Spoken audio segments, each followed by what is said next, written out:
Amores e amoras da TV Grabois e navegantes apaixonados do Travessias. Seguiremos hoje falando de mulheres incríveis e desta vez falaremos de Amélia Bevilacqua. E quem é ela? Uma escritora, advogada, jornalista, pioneira na luta feminista do Brasil. Ela saiu de Jerumenha, pequeno município do sul do Piauí, e foi a primeira mulher a se candidatar a uma vaga da Academia Brasileira de Letras, reduto exclusivamente masculino desde 1897.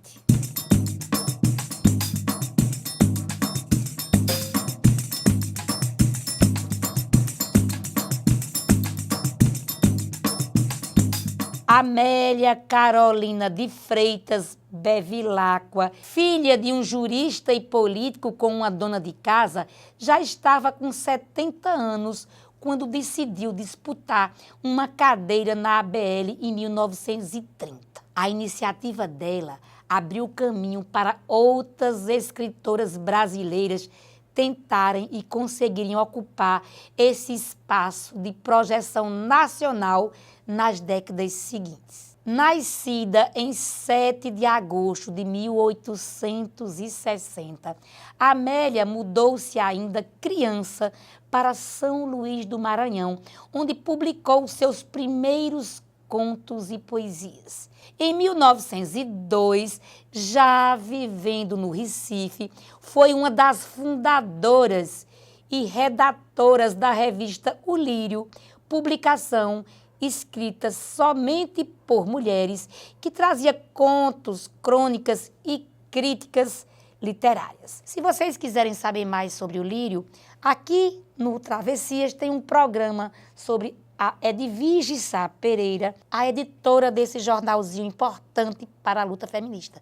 Vai lá e checa. Podemos dizer que foi uma das primeiras publicações feministas do país, pois defendia a igualdade de direitos entre homens e mulheres para a educação, para o ensino superior e para a profissionalização das mulheres. Como define a historiadora Gilvânia Cândida da Silva, o Lírio era um jardim de ideias com diferentes cores, texturas e odores, que abriria um espaço de participação e poder para as mulheres brasileiras da época.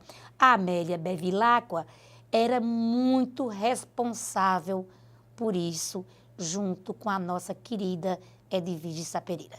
Ela lançou vários romances, dentre eles Através da Vida, de 1906, Vesta, publicado 2 anos depois, e Angústia, em 1913, em que fala de uma mulher que quer ser independente e não se incomoda com os olhares reprovadores da sociedade. Vê que bacana, um romance feminista, isso é legal, não é não, minha gente? Além disso, compôs vários contos e publicou textos nas revistas Ciências e Letras, Literatura e Direito, e colaborou com o Almanaque Brasileiro Garnier e com a Enciclopédia e Dicionário Internacional. Se não bastasse isso, Amélia também era poetisa e ensaísta. O estímulo para seguir o caminho das letras veio do irmão João Alfredo de Freitas e do marido, o jurista Clóvis Bevilacqua, com quem formava uma família nada convencional para a época. Gente, sabia que eu sou advogada? E eu estudei muito os textos do Clóvis. Só que quando eu estudava na Faculdade de Direito, eu não sabia que ele era avançado do ponto de vista da luta de nós mulheres, tá? Amélia e Clóvis casaram no Recife em 1883. E tiveram 2 filhas, Florisa e Doris. Florisa teve 2 filhas sem casar, o que era um escândalo na época. Assim, as crianças foram criadas por Amélia e Clóvis como suas filhas legítimas. O casal queria evitar que elas sofressem a mesma discriminação que Clóvis sofreu por ser filho de uma mulher mãe solo com um padre. Por conta de formarem um grupo familiar tão peculiar, foram vítimas de difamação e preconceito. Certamente, por ser mulher, o alvo preferido era Amélia, que diziam ser uma megera manipuladora que oprimia o marido. Tudo devidamente desmentido por quem convivia com a família. Claro, né? O alvo sempre é a mulher, porque o patriarcado age dessa forma. É curioso perceber que mesmo sendo filho de uma mãe solo com um padre, o Clóvis Bevilacqua conseguiu ser um jurista respeitado na sociedade, enquanto Amélia era difamada e culpada por ter uma família não convencional. Na verdade, Clóvis e Amélia eram inseparáveis, a ponto de o jurista levá-la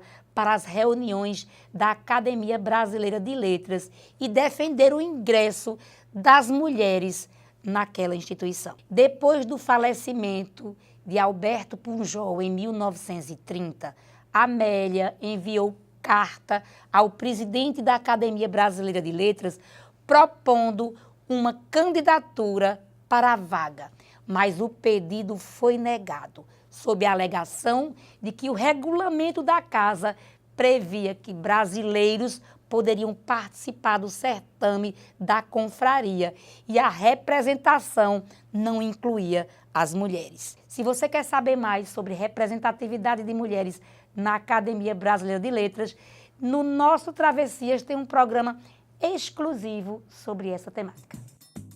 O Clóvis defendeu ardorosamente a inclusão do termo homens e mulheres lá no regulamento da academia. Segundo a pesquisadora Algemira Macedo, apenas 7 acadêmicos aprovaram a indicação do nome de Amélia.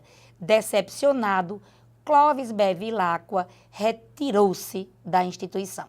Amélia Bevilacqua faleceu no Rio de Janeiro em 1946, aos 86 anos de idade. Embora não tenha obtido reconhecimento nacional, ela ocupou a cadeira 23 da Academia Piauiense de Letras e foi patrona da 48 da ala feminina da Casa Juvenal Galeno, lá no Ceará, e da Associação de Jornalistas e Escritoras do Brasil. Embora tenha contribuído bastante para a literatura, Amélia não recebeu o devido valor, tanto que só é possível encontrar suas obras em arquivos, bibliotecas públicas e acervos particulares. Mas restou dela a imagem de uma mulher vanguardista que defendia posições polêmicas na sociedade patriarcal do seu tempo, como o divórcio, o voto feminino, a igualdade entre homens e mulheres. Ai, como era bom que a gente tivesse tantas Amélias Bevilacquas na nossa sociedade, hein, gente? E aí, gostaram? É ou não é de se orgulhar da existência de mulheres como Amélia, hein? Se você gostou deste episódio, pode ter certeza que semana que vem tem mais. Deixa o teu joinha, curte bem bonitinho, escreve aí um bilhetinho, comenta. Se tu não assina ainda o canal da TV Grabois, assina. Até sexta, tamo junto.